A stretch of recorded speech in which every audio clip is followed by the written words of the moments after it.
Like this show and want to make your own? Let me tell you about Anchor. It's free, and they have creation tools that allow you to record and edit your podcast right from your phone or computer. And now you can even add any song from Spotify directly to your episodes. The possibilities are endless for what you can create, whether it's music analysis, your own radio show, or something the world's never heard before. Anchor will distribute your podcast for you so it can be heard on Spotify, Apple Podcasts, and many more. And you can also make money from your podcast with no minimum listenership. It's everything you need to make a podcast in one place. So download the free Anchor app or go to anchor.fm to get started.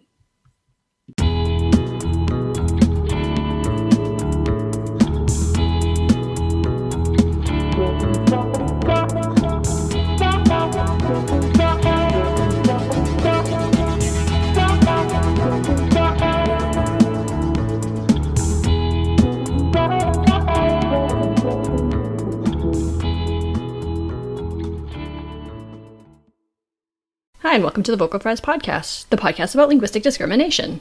I'm Megan Figueroa. And I'm Carrie Gillen. We both participated in the Word of the Year that the American Dialect Society puts on every year. Yes. Normally it's paired with the LSA, the Linguistic Society of America, but, you know, COVID. Or 2020. We'll get to that. Yeah, so it was online, and it was in December, and normally it's in January, and in person. So it was an interesting experience being in this huge Zoom with so many other people. I think it went pretty smoothly for what it was. It did. It was one of the smoother Zoom experiences that I've had, for sure. And I liked doing it from my couch. I did kind of miss the energy of the room, but the voting was so much faster, and yeah, that was nice. I proposed in the chat that was like had too many things going on, so there's no way anyone noticed. But I proposed maybe we should find a way to use this system because, wow, did it speed things up. We still took longer than we were supposed to. It was like 45 minutes extra. Yeah. Well, they can, because I know that like in debates they do a thing where like you can go onto an app on your phone and vote, or say like how you feel about a candidate. So, like, I know that there's a technology. I feel like definitely bring it in next time there's a non-virtual in-person. An eye clicker.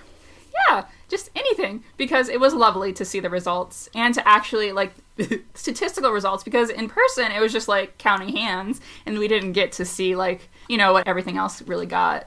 Except what our eye could perceive. But this was nice to see. Well, they would write up all the numbers, but they wouldn't give percentages. But you could do the percentages if you really cared to. I mean, I would never do that. Yeah, I would never do that. Well, yeah, I'm too lazy to do that, but so it was nice to have the percentages like really quickly at the same time that we got the results. Yeah. So you could really see like, oh, there's a runaway candidate in this one. Well, at least with the chat, I think some people felt like they could speak up for the first time, I bet. But like in person, I definitely spoke. I never speak. Yeah, me too. I would have never raised my hand in the real one. I spoke in the chat, not in the, you know. Right, same. Yeah. They had an option of like speaking for or against a word, and you could actually, you know, speak or not sign. They had closed captioning, but they didn't have a sign language interpreter, which is a problem. So my biggest gripe about this always is that it's very in the ivory tower. We get people that aren't, you know, not, well, maybe to be mean, aren't in the same reality as a lot of people are. So, like, I was hearing people saying, I've never heard that word before. And it was just like, that's because you're in a certain reality, I think. Well, there were certainly words I'd never heard before. And well, sure, like poggers. I was like, oh, I'm too old now. That one. I'm too old. And even the explanation, I'm like, I don't understand what it is still. I still don't, like, no one explained it to my satisfaction. So, like, it's fine to say I've never heard that word before, but it's the people who are saying I've never heard that word, therefore it shouldn't win. That's not fair. Yes, exactly. So that's the whole argument. There just needs to be different kinds of people. For sure. And next year we should probably let people know, like, we didn't advertise it, and we should have. Yeah. So we should have been like, hey, join us at this. So that's our bad. But it was a lot of hours, so... You know, it was almost 3 hours. Thursday night. Yeah. Well, my main complaint is that every time people are like, well, that's not new. That's not a new word. It's like, it's never, or it's very rarely actually a new word that was invented that year. COVID is one of the few exceptions. It's almost always a word that's been around for a long time. It's more newly relevant. Well, COVID was from 2019 anyway. No, it's not. Really... What? It didn't get named until 2020. Oh, really? Yeah. Okay. They didn't know what it was, so it was named in 2020. Okay. So it's one of the very few exceptions. Mm-hmm. Anyway, so I kept getting annoyed because people kept saying that's not new, and I'm like, it doesn't have to be new. That's not new. It doesn't have to be new. Agreed. And it needs to be newly relevant. But another problem with being newly relevant is that a lot of times these words come from the Black community, and white people act like they just discovered it. So you have to be very careful about that. That's true. That's fair. But that's like less of an issue this year than it has been in the absolutely. past. Thankfully, I think because they had a good panel of people, or like a more diverse panel of people putting the words that were up for debate. Also, so many of the words were just related to COVID. I know. So like there were some that came from the Black community, but I was like talking to someone in like a separate chat about it, and we were just like admiring Ben Zimmer because Ben Zimmer is a great guy. He's a great moderator, too. Very level. Yeah. And we got to hear the great Ben Zimmer say, pussy. So, we'll get to that. But he mispronounced WAP so many times. I know. Oh my god. Anyway, we'll get to that. Yes. All right, let's start with the first category. It's the political word of the year. So here were the nominations. Abolish/defund. Verbs used...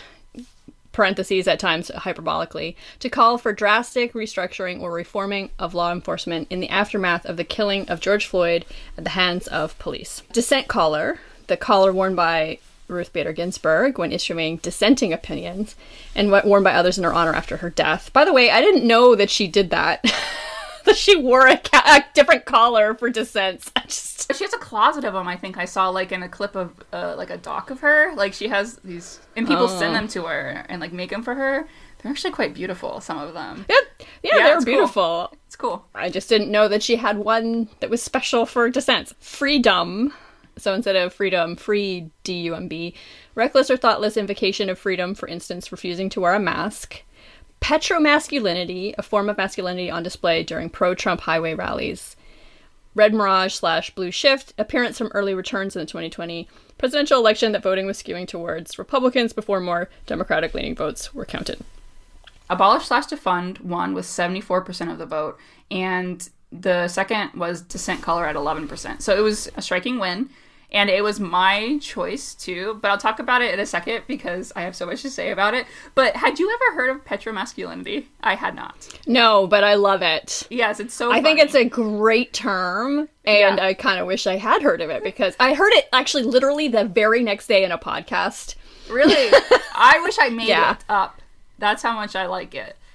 Yeah, no, it's such very a good. Cool word. Also, to note that freedom is ableist. There were a few ableist terms that I just said, I'm not going to choose that. And someone pointed out, like, let's get rid of a couple, like, COVIDiot will come up. And what was the other one? Coronavirus. Coronavirus, yes. So these are ableist, and luckily those got just, like, kind of kicked out. Or just not voted for. Just not voted for, yeah. Dissent collar is fun, but, like, that, I mean... It doesn't feel like a word of the year. Definitely not, and most people hadn't even heard of it. Like, a lot of people were saying, oh, I'd never heard of this before. And I had heard the term, but I didn't even realize that she literally had a separate collar. Like, I don't know where my brain was at. But I'd heard the word, but I didn't realize that it was actually a collar that she only wore for dissents. But yeah, like, I didn't really feel like a necessary inclusion for this year. Was your choice abolish/defund as well? Yeah. Red Mirage/Blue Shift, I mean, I heard it a couple times when I was watching the returns for the election, but hey, you know. Yeah. It was kind of misleading because not every state had this, right? Like Arizona didn't. It went the opposite direction, right? Yeah. Started off really blue and started getting closer to red. I mean, it stayed blue, but so it's not that interesting to me. It's fine. I don't think it's a bad, like, nomination, but I just didn't think it was going to be the winner. It was pretty obvious to me which one was going to be the winner. Okay, so explain it to me, because I was having trouble with it during the thing, and I was DMing you, because I didn't like that there was a slash, but you explained it to me that made more sense. Well, okay, so abolish and defund sometimes mean the same thing. and sometimes don't mean the same thing. So for some activists, defund means also abolish.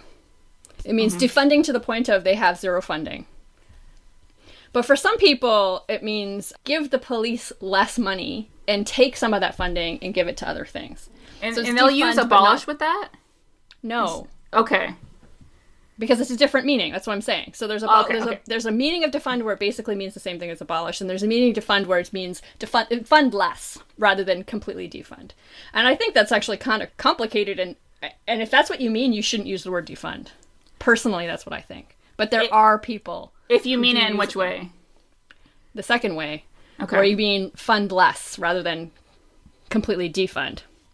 So the reason why I had trouble with it is because I know what activists mean when someone says abolish. I understand that and I agree. So I'm like, yes, we should defund to the point where we get to abolishing. So it's two separate words for me. So I was like, why would there be a slash? This makes no sense.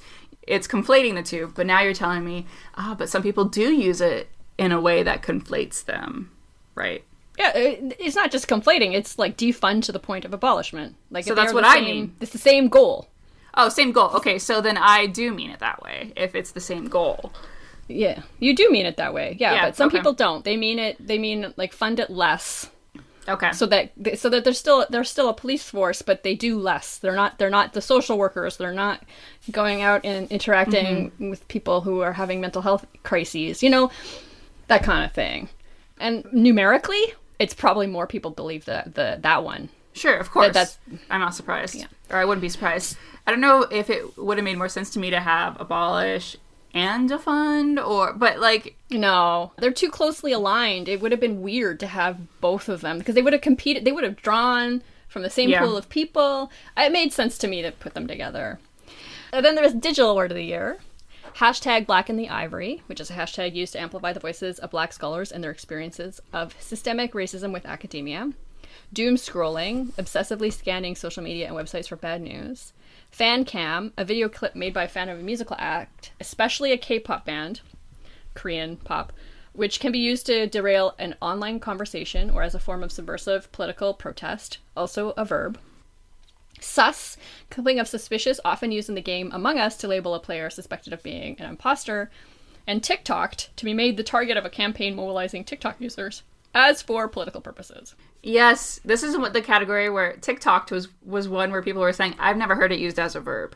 I hadn't either, but like, it made total sense. I've seen discussion of the phenomenon. I have, but I have a tendency to make everything into a verb. So I've done it in my head anyway, like so many times. Probably not in the same way, or definitely not in the same way that it's defined here. So the winner of this was doom scrolling, 81% of the vote. It was, woof, yeah. Hashtag Black in the Ivory and FanCam both got 6%. So those were the tied for second place, but doom scrolling definitely won. That was also my choice. Yeah, mine too. I mean, that seemed like pretty obvious. I mean, as Digital Word of the Year, I think it's so obvious. Yeah. Later we'll talk about, some people wanted this to be the word of the year, and I was like, no. This is like good for Digital Word of the Year. It's perfect. Yeah, if you have some kind of interaction with social media, you've probably doom scrolled. Mm-hmm. But if you don't, then you wouldn't. So it's definitely of a certain type of person that this would be true of. It's true.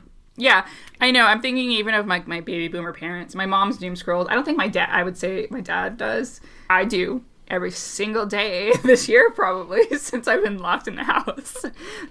Yeah, I don't even really think of it myself as doom scrolling. I'm just scrolling, because, like, there's, like, interesting stuff and there's some bad stuff, like, and every once in a while someone will be like, stop doom scrolling, and I'm like, but I'm not, I don't feel like I am. Oh, there have been times where I have, but, like, I don't know. Mostly I'm just, like, just scrolling, just to see. I like it.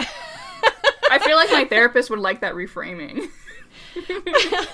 She'd be like, are you really not getting anything out of this? And I'd be like, oh, wait, I'm connecting with my friends. Or, I'm reading some good articles. And you're seeing, like, interesting stuff that's happening in the world. Some of it's bad, but some of it is, like, history making. And if I feel like I am starting to, like, get into a bad space, I switch to TikTok. You're so good. You actually have the app? Oh, yeah. It's great. I love TikTok. It's great. I wish I had the skills to make TikToks. I made one TikTok and it wasn't very good, but I just, like I said like a month ago, I'm going to get into TikTok, and I made one and forgot about it. So that's not my thing, but I really should just watch them because they make me happy. Yeah, you should watch them. They're very soothing. I mean, they're bad ones, obviously, but you curate your feed. So I wanted to bring up sus because there was an interesting conversation about sus. It was actually Jeffrey Nunberg's daughter who brought it up. So first of all, sus has at least 2 other meanings. So, like, just being suspicious just across the board, which is how I've known it for the last few years. Uh-huh. And then she brought up that it also can mean, like, oh, that person is gay. Yeah, like, there's something off. Didn't she say, like, oh, there's something off about them? You know, like in that way, what suspicious comes into it, why it would be used. So, like, it's an assumption that you don't know for sure about, right? Like, you're assuming something about someone. I don't know. I'd never heard it this way. I've never heard it this way either, so I don't feel confident saying. I'm just saying what I heard her say. Didn't she say it's happening in, like, high schools? Like, younger people are using it that way? It's used in high school for sure. Yeah. Yeah. That's all I can say about it. I can't go any deeper. Yeah. But I thought it was interesting. So she was arguing against it because of that use. And I was like, but this use is not the use in Among Us. It doesn't seem to have that flavor. No. So, I mean, it's not. It shouldn't be the digital word of the year, but not for that reason. And by the way, Jeffrey Nunberg, her father, died this year. He was a linguist who was always on NPR. Anytime they want to talk about words, they hit him up. So that's who that is. Yeah. So this, doom scrolling was a perfect choice. Beautiful. Yeah. Then we have a whole new category, a special category for this year. Zoom-related word of the year. Yes. Okay. Because obviously almost everyone is using Zoom way too often these days. Obviously it's dependent on a bunch of factors, but most of us have to use it at least some points in our lives. Yes. Ausgezumt, which comes from Yiddish. Fatigued or bored by Zoom. You're muted, a weary refrain on Zoom to remind someone to unmute when speaking. Zoom bombing, a disruptive intrusion on a Zoom session by online trolls. Zoom fatigue, exhaustion experienced by being overexposed to Zoom. And zumping, which is Zoom plus dumping, breaking up with someone via Zoom. Which I've never heard of that one either. Neither would I. And even in this time of Zoom, I would totally do it via text. Or ghosting. Hi! I mean, funny. if you're like in this special situation we're in, it doesn't seem that bad to be dumped by Zoom. But anyway. No, it seems necessary. Yeah, so that word just didn't seem like that was gonna ever. Actually, this is funny. Spoiler alert: it got 0% of the votes. Zumping. Really? So even the person who nominated didn't even vote for it. Yeah, I know. So the winner was You're Muted at 65% of the vote, and second place was actually my favorite, Zoom Fatigue at 18%. I really liked Zoom Fatigue, mostly because I felt it almost immediately after we moved to Zoom. I don't know why, like, You're Muted was my second favorite. What was yours? My favorite was Ausgezumt because I just love good Germanic word with like the "g" in there. I love it so much. But you didn't think I knew it wasn't going to win. Yeah. But... It feels very lovely in the throat for sure. Yeah, it's very meaty. Meaty, yeah. Yeah. I kind of felt like it should be either Zoom Fatigue or Ausgezumt, but it makes sense that You're Muted won. Yeah. Yeah. Or You're on mute. It's really You're on mute is actually more the case. Yeah. The Zoom bombing thing, I think it's gotten a little bit less intrusive because people have been using passwords to get in, but it was a real problem at the beginning. Well, Zoom changed the settings so that it was much harder for people to Zoom bomb. But yeah, it was a really bad, horrible thing that was happening. Oh, yeah. All kinds of, it's both especially racist stuff, but also porn. Yeah. Would pop up in kids' classes, and yeah, it was bad. Luckily, Zoom took it seriously and changed the settings. But who was it? It was John Rickford who was like arguing that it didn't happen? Which is weird. I was like, dude. I wonder if he just is in a lot of chats that were password protected or protected. Or it just didn't happen to him. It never happened to me either. Yeah, I'm grateful for that. I don't want to see any errant penises. Like, Speaking of errant penises, what? Did you see Cyberpunk, that game that came out this week? So this game is like has all these bugs and it's basically broken, and they had to like take it down off of the store and like refund everybody's money because it was so broken. Yeah. But my favorite part is that you could choose your genitals, penis or vagina. So you could choose your penis size and shape and whatever, and then oh no, there was this weird bug where it would just like sit outside of your pants. So there's like all these pictures of people with their avatars with their penis like just hanging out. It's that's so amazing. Funny. It's so funny. It's like penis bombing on the video game. Right, like unintentional penis bombing. Yeah. Wow. Oh no. It's so funny because I'd heard about it because my partner was really excited about it because like Keanu Reeves is a character, like you're putting a lot into this. So he plays someone called Johnny Silverhand or something, and it looks a lot like him. It's like a really hot character. So I was just like really surprised to see that they didn't get their shit together before releasing it or whatever. Anyway, okay. Let's go to the next one. We had another special category this year, coronavirus related word of the year. Contact tracing, the process of identifying who may have come into contact with a person carrying an infectious disease like coronavirus.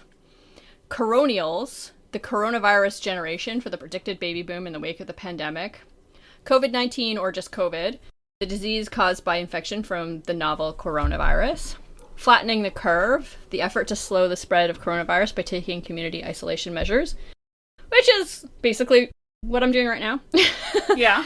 And then moronavirus, disparaging term for foolish behavior or ideas related to the coronavirus pandemic. They added another one that's not on this list. Social distancing. Oh, that was added. That's right. Someone spoke up for it. Yeah. It's basically, it should be actually called physical distancing, but we don't use that term. We just call it social distancing, where you stay apart from other people so that you don't spread the coronavirus. And that's the one that actually won. So the one that wasn't even nominated. With 58% of the votes. And then COVID got 33%. Coronavirus, no one voted for it. And no one voted for contact tracing. I guess because it did so poorly in the US.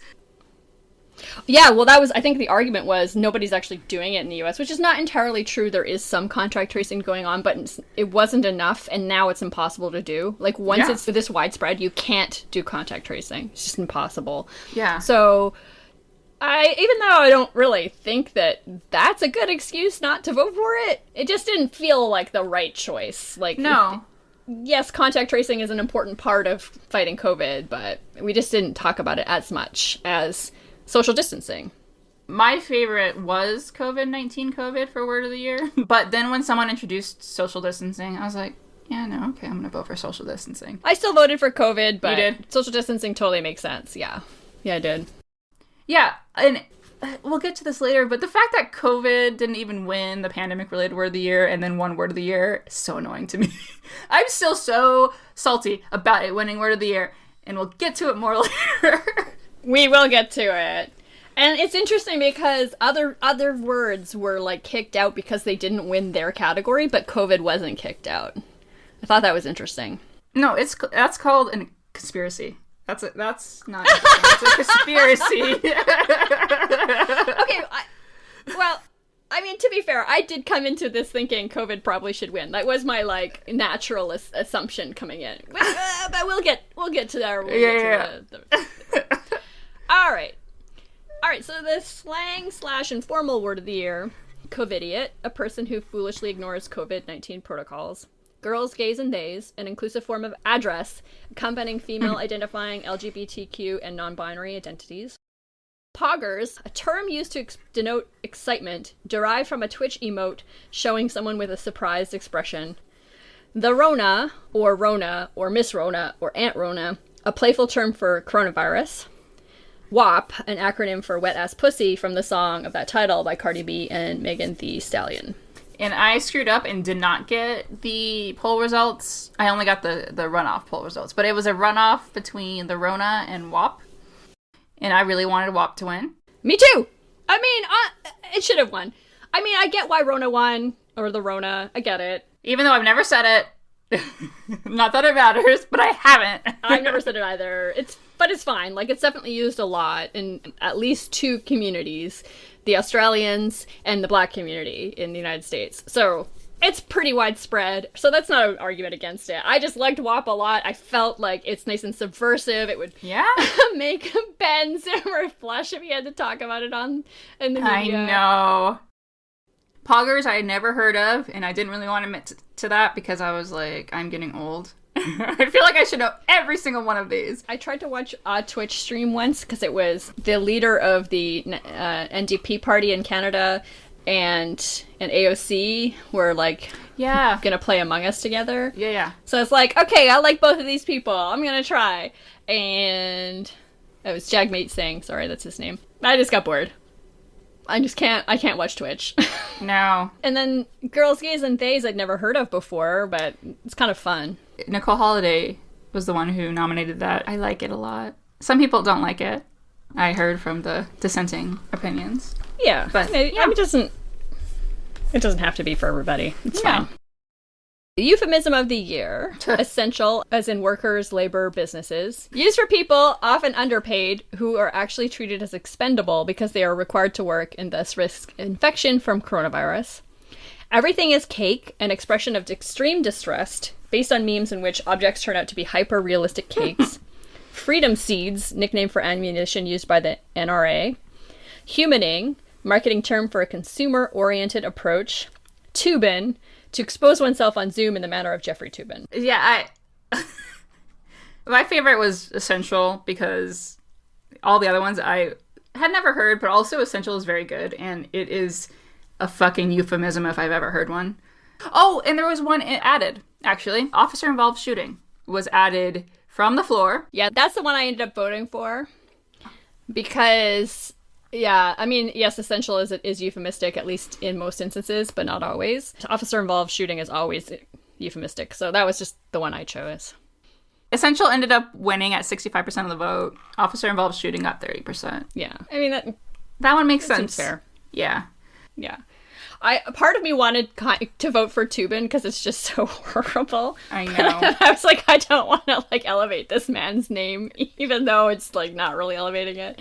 Right. But, yeah. Yeah.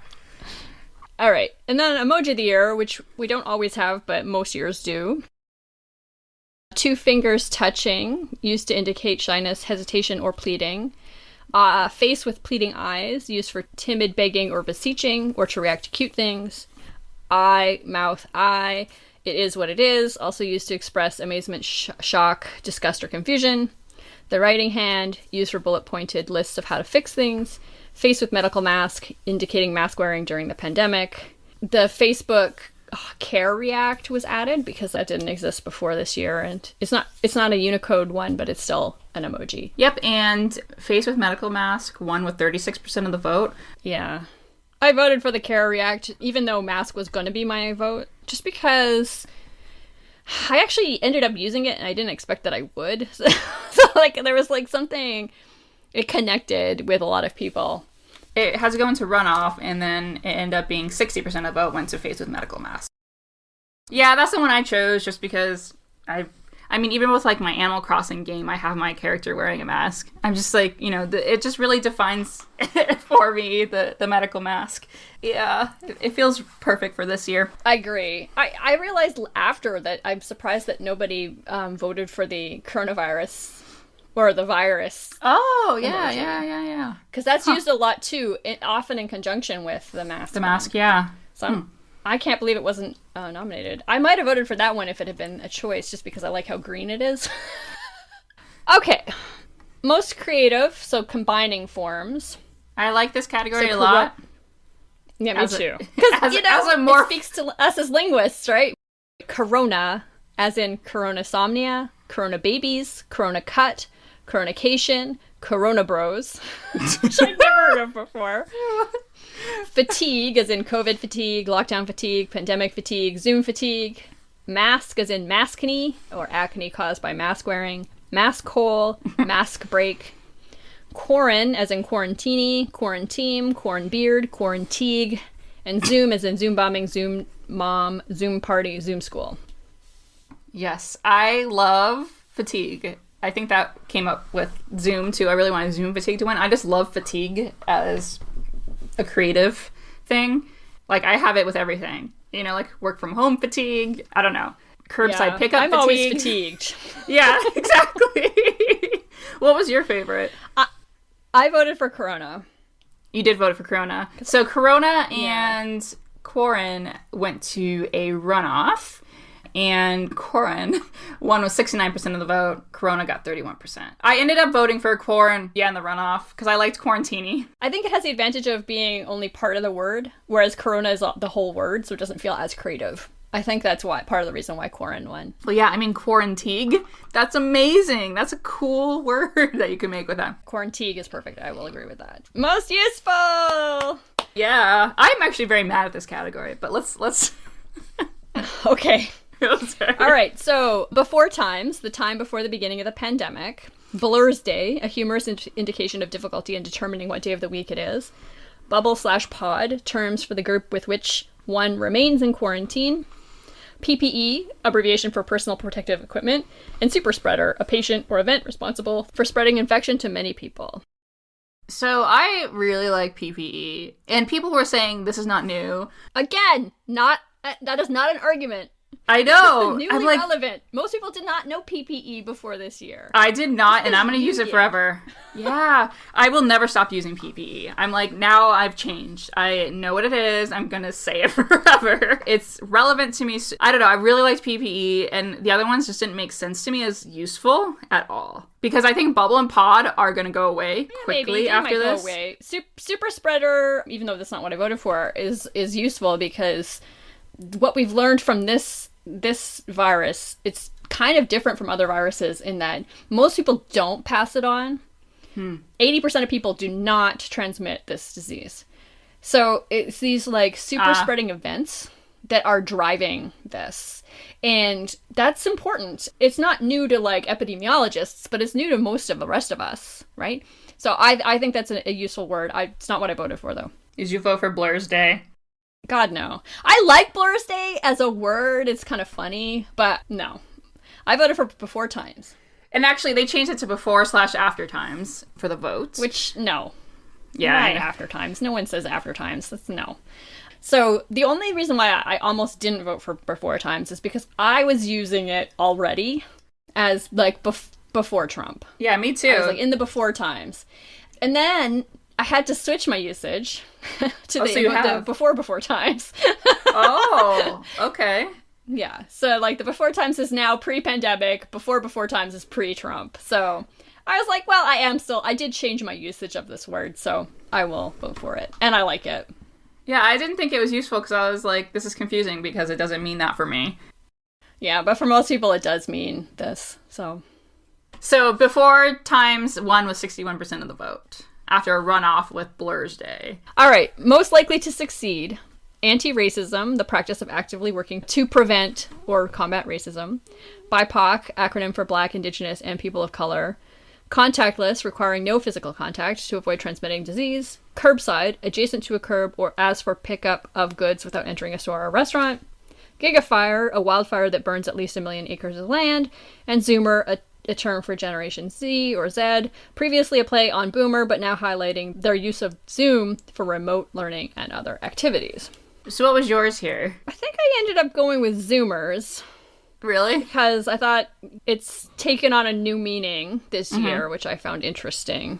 Yeah.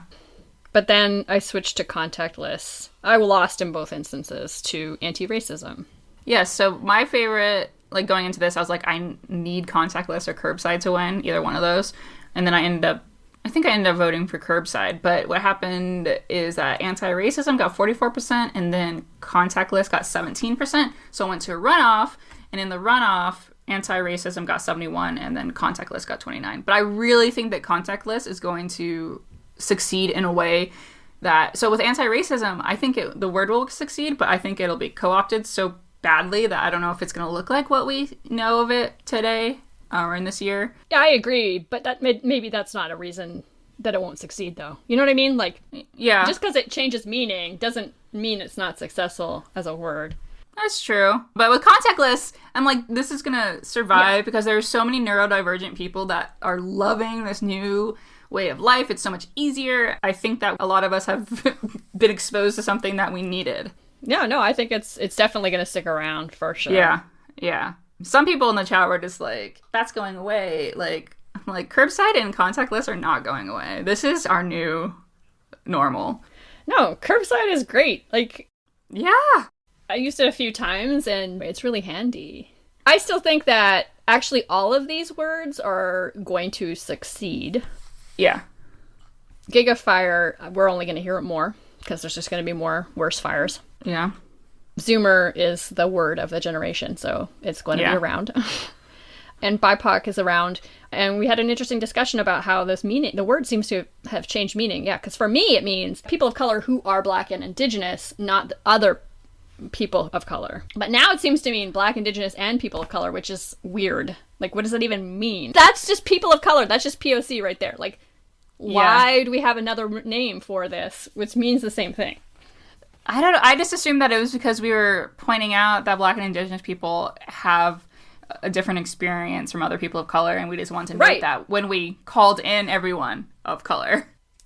I don't think you can call in everyone and have that. I don't know. I just think no. I'm not saying shift. I mean I use it sometimes just because it seems to be like the best way for now in some instances. But now I'm like, well, I don't know. Am I using it incorrectly? So it's...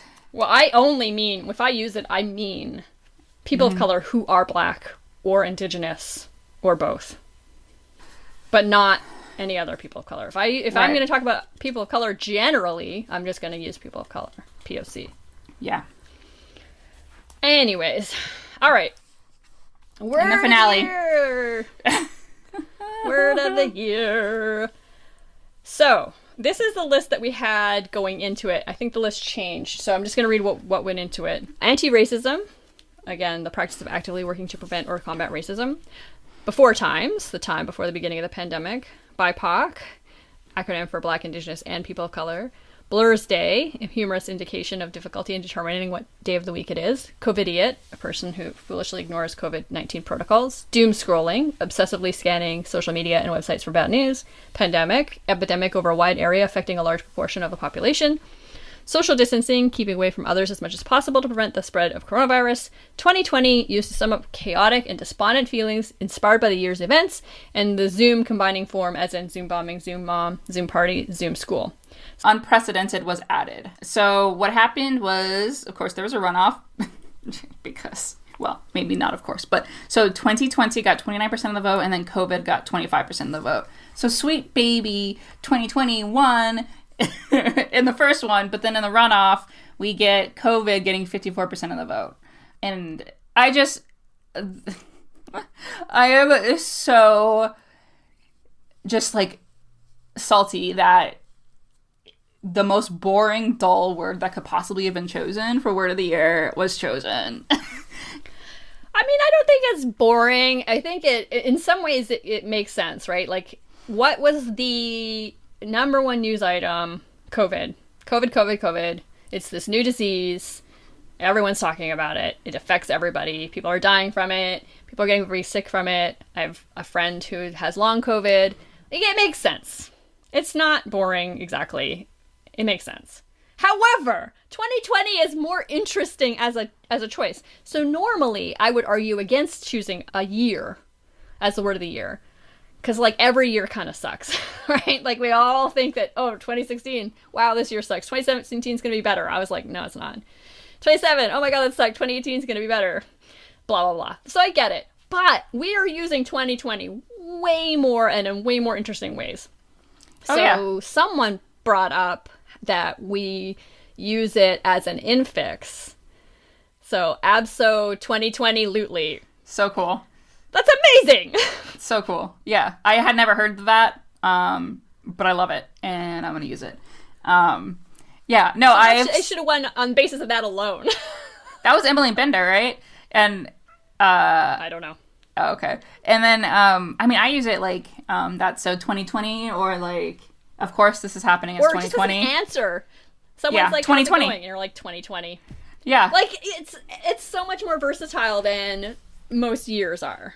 Yeah. And to actually So- choose a year for Word of the Year because it actually deserves it. I mean, I think that's really cool. It would have been a really cool thing to say was the Word of the Year. 2020 is the word of the 2020 Word of the Year. Someone was like, "Oh, that's going to be a really terrible headline," and I was like, "No, that's a perfect headline. What are you talking about?" Yeah. And like, I felt like every argument for Corona or COVID. Could be used for 2020, but not vice versa. So I just feel like 2020 encapsulated that. Yeah. And what happened when we chose... I think 2020 does a better job of encapsulating everything that happened this year. So, like, people wanted to propose unprecedented because, so many things went wrong. Yes, all of these things have happened in the past, but together, all in one package, I can't think of another year that was exactly like this, like, had all of these elements. Yeah, and Corona fires. choosing COVID erases that, and I think it erases a really big... It's, to me, kind of racist, honestly. When I think about 2020, I am not going to forget how my body felt when George Floyd was murdered by police and what happened after that. And then by seeing those pictures of the wildfires in California and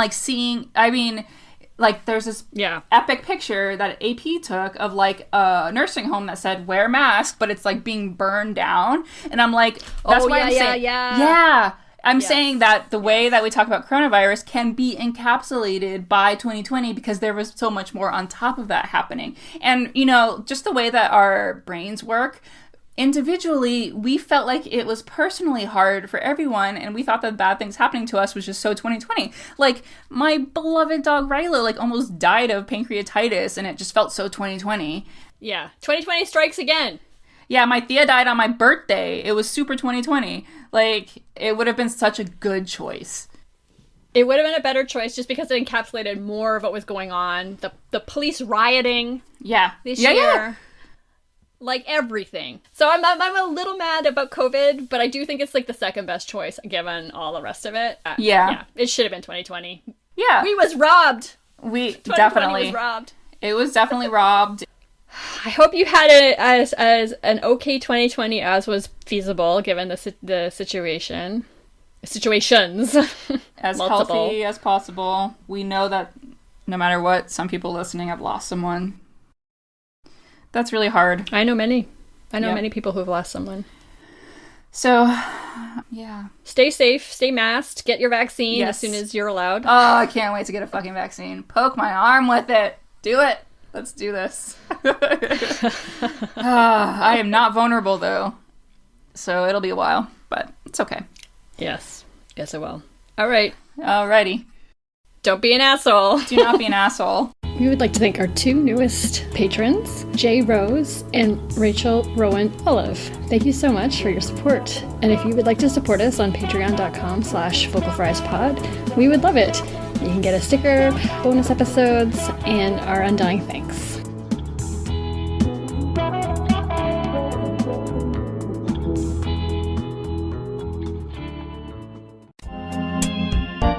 The Vocal Fries podcast is produced by me, Carrie Gillen, for Halftone Audio. Theme music by Nick Granum. You can find us on Tumblr, Twitter, Facebook, and Instagram at Vocal Fries Pod.